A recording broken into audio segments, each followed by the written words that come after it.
여러분, 혹시 손발이 자주 저리고 시린 경험 있으신가요? 겨울철에만 그런 게 아니라 여름에도 손끝 발끝이 차갑고 저릿한 느낌이 있다면 단순히 피곤해서 그런 게 아닐 수 있습니다. 많은 분들이 나이 탓이겠지 하고 넘기시는데요. 사실은 혈액순환이 잘 안 되고 있다는 신호일 수 있어요. 뇌와 심장은 물론이고 손발 끝까지 혈액이 잘 흘러야 몸이 건강한데 이 순환이 막히면 각종 질환의 위험도 커집니다. 그래서 오늘은 손발 저림과 혈액순환에 좋은 음식들을 무려 8가지나 자세히 소개해 드리려고 합니다. 최신 연구 결과와 전통적인 지혜까지 함께 알려드릴 테니 끝까지 함께 해주세요. 구독과 좋아요, 알림 설정도 꼭 부탁드립니다. 혹시 이런 말 들어보셨나요? 피가 잘 돌아야 건강하다. 예전 어르신들께서 늘 하시던 말씀이죠. 실제로 예로부터 한방에서는 기혈순환이 원활해야 병이 생기지 않는다고 강조했어요. 피가 잘 돌지 않으면 손발이 차고 통증이 생기고 결국 큰 병으로 이어질 수 있다고 했습니다. 현대의학에서도 같은 이야기를 합니다. 혈액순환이 막히면 뇌졸중, 심장병, 고혈압, 당뇨 같은 만성질환 위험이 높아지거든요.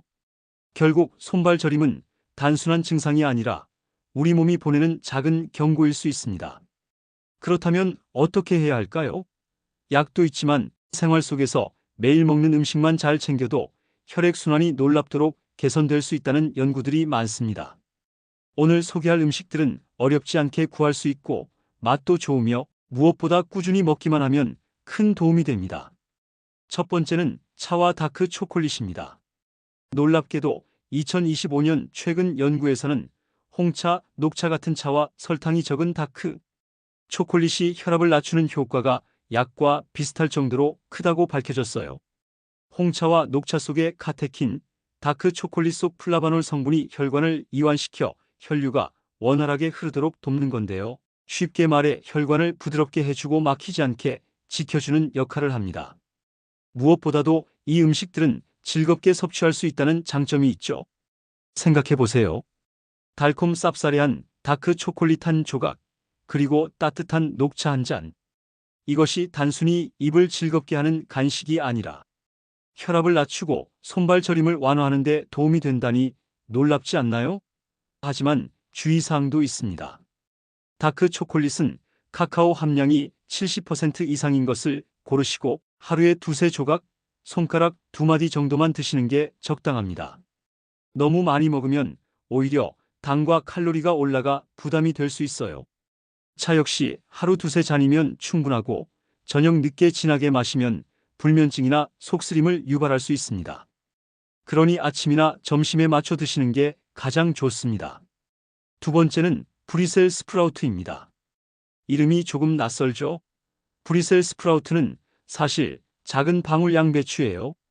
손가락 한 마디 정도 크기의 미니 양배추처럼 생겼는데 유럽과 미국에서는 아주 흔히 먹는 채소랍니다.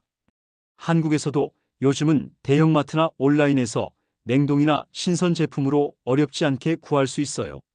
맛은 생으로 먹으면 약간 쌉싸래하고 진하지만 데치거나 구우면 고소하고 단맛이 올라와서 반찬으로도 훌륭합니다. 이 작은 채소가 왜 혈액순환에 좋을까요? 섬유질과 비타민 K, 그리고 강력한 항산화 성분이 풍부해서 혈관 속 노폐물을 줄이고 혈관벽을 튼튼하게 만들어주기 때문이에요. 최근 연구에서는 브리셀 스프라우트를 꾸준히 먹는 사람들의 혈관 노화가 늦어지고 심혈관 질환 위험이 낮아진다고 보고되었어요. 쉽게 말해 혈관의 나이를 젊게 유지해주는 거죠. 손발 저림이 잦은 분들은 혈관이 이미 조금씩 약해지고 있다는 신호일 수 있는데 이럴 때 브리셀 스프라우트를 식단에 더하면 도움이 됩니다. 조리법은 간단합니다. 반으로 잘라 올리브 오일을 살짝 두르고 오븐이나 팬에 구우면 달콤한 맛이 나고 소금, 후추만으로도 훌륭한 반찬이 됩니다. 세 번째는 비트입니다. 비트는 강렬한 붉은색을 띠는 뿌리 채소인데 이 색소에 혈관을 확장시키는 질산염 성분이 들어있어요. 우리 몸에서 질산염은 산화질소로 바뀌어 혈관을 넓혀주고 혈압을 낮추는 역할을 합니다. 그래서 실제로 운동선수들이 경기 전 비트 주스를 마시는 경우도 많아요. 혈액순환이 원활해지고 지구력이 좋아진다는 거죠. 손발이 차갑고 저린 분들에게는 특히 도움이 됩니다. 주스로 갈아 마셔도 좋고 삶아서 샐러드로 곁들여도 좋습니다. 다만 당분이 조금 있으니 당뇨가 있는 분들은 양을 조절하시는 게 좋습니다. 하루에 작은 컵 한 잔 정도가 적당합니다. 네 번째는 마늘입니다. 우리 밥상에서 빠질 수 없는 음식이죠. 마늘 속 알리신 성분은 혈관을 확장시키고 혈액이 끈적하게 굳는 것을 막아줍니다. 꾸준히 먹으면 혈압이 안정되고 혈액이 원활하게 돌면서 손발 저림도 완화될 수 있어요. 실제로 마늘 추출물을 일정 기간 섭취한 사람들의 혈압과 혈액 점도가 개선되었다는 연구도 있습니다. 하지만 주의할 점도 있어요.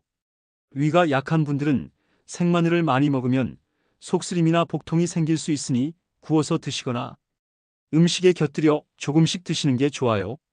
또 혈액을 묽게 하는 약을 드시는 분들은 과다 섭취를 피하는 것이 안전합니다. 다섯 번째는 생강입니다. 생강은 몸을 따뜻하게 하고 소화를 돕는 대표적인 식재료입니다. 혈액순환을 촉진해 손발이 차고 저린 분들에게 특히 유용합니다. 몸이 찬 체질이라 늘 손발이 시린 분들이 생강차를 꾸준히 마시면 한결 나아지는 경험을 하셨을 거예요. 생강 속 진저롤 성분은 혈관을 확장시키고 피가 원활히 돌도록 돕습니다. 하지만 열이 많은 체질인 분들은 너무 과다하게 섭취하지 않도록 주의해야 합니다. 차로 드실 때는 꿀이나 대추와 함께 끓이면 맛도 좋고 효과도 배가 됩니다.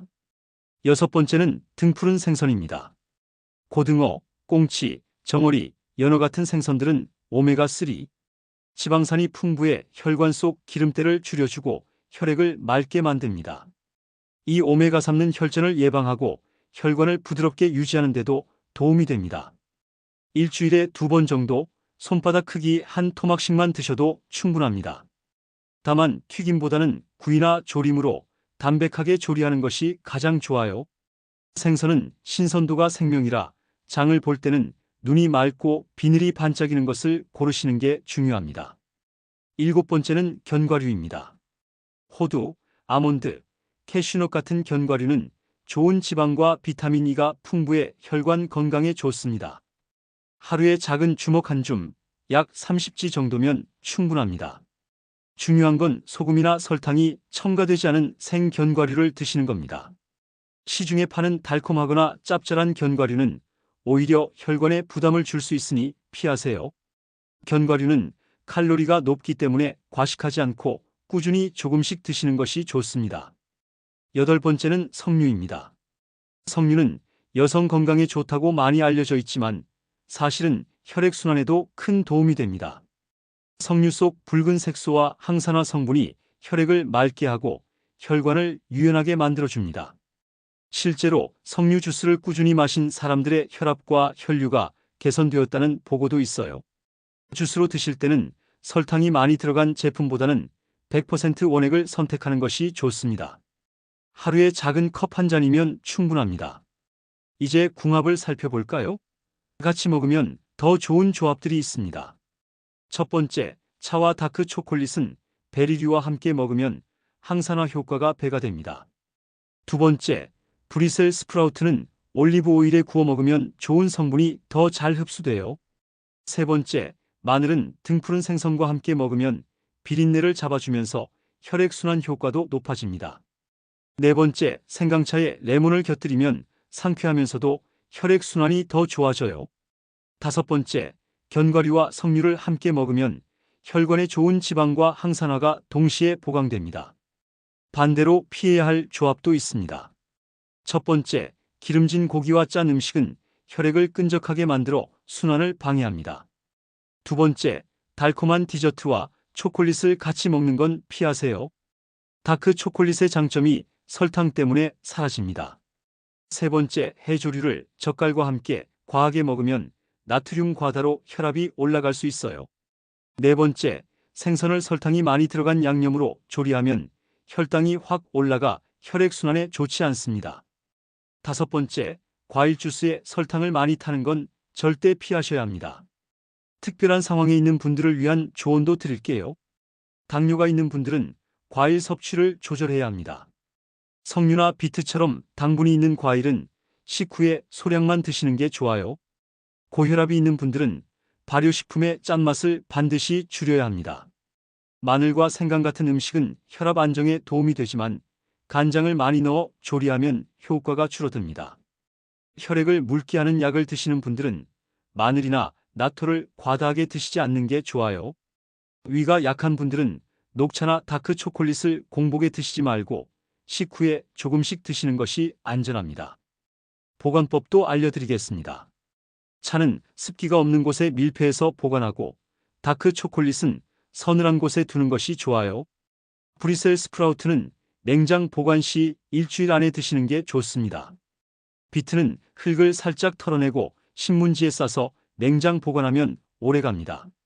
마늘과 생강은 통풍 잘 되는 곳에 두시고 사용 후 남은 것은 냉동에 두셔도 괜찮습니다.